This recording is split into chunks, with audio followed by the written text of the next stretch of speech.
السلام علیکم۔ Dhaka secondary school north Karachi campus جماعت دوم مضمون اسلامیات موسم سرما کی تعطیلات کا کام۔ جماعت دوم میں جو موسم سرما کی تعطیلات میں آپ کا کام ہے وہ ہے سورہ ناس بمائے شان نزول اور اس کا ورک پیج۔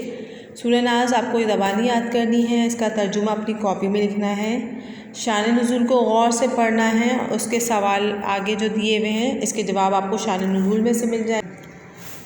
سورہ ناس ہے، بسم اللہ الرحمن الرحیم، قل اعوذ برب الناس ملک الناس الہ الناس من شر الوسواس الخناس الذی یوسوس فی صدور الناس من الجنۃ والناس۔ اس کا ترجمہ ہے، شروع اللہ کے نام سے جو بڑا مہربان اور نہایت رحم کرنے والا ہے۔ آپ کہہ دیجئے میں پناہ مانگتا ہوں لوگوں کے رب کی، لوگوں کے بادشاہ کی، لوگوں کے معبود کی، وسوسہ ڈالنے والے چھپ جانے والے کے شر سے، وہ جو خیال ڈالتا ہے لوگوں کے دلوں میں، جنوں میں سے، آدمیوں میں سے۔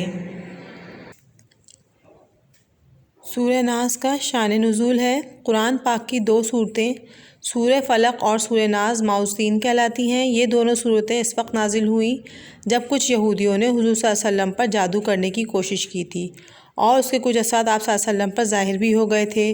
ان صورتوں میں آپ صلی اللہ علیہ وسلم کو جادو ٹونے سے حفاظت کے لیے ان الفاظ میں اللہ تعالیٰ کی پناہ مانگنے کی تلقین فرمائی گئی ہے۔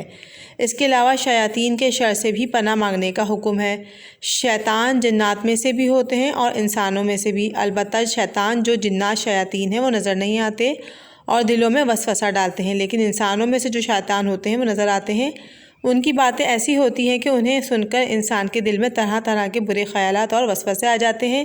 اس صورت میں دونوں قسم کے وسوسہ ڈالنے والوں سے پناہ مانگی گئی ہے۔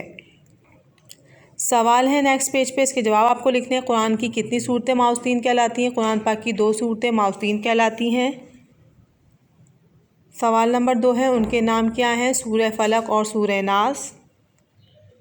سوال نمبر 3 ہے، یہ دونوں صورتیں کس وقت نازل ہوئیں؟ جب کچھ یہودیوں نے حضور صلی اللہ علیہ وسلم پر جادو کرنے کی کوشش کی تھی اور اس کے کچھ اثرات آپ صلی اللہ علیہ وسلم پر ظاہر بھی ہو گئے تھے۔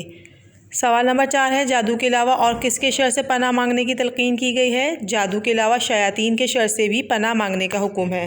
سوال نمبر 5 ہے، شیاطین کن کن میں سے ہوتے ہیں؟ شیاطین جنات بھی ہوتے ہیں جو نظر نہیں آتے اور انسانوں سے میں بھی ہوتے ہیں جو نظر آتے ہیں۔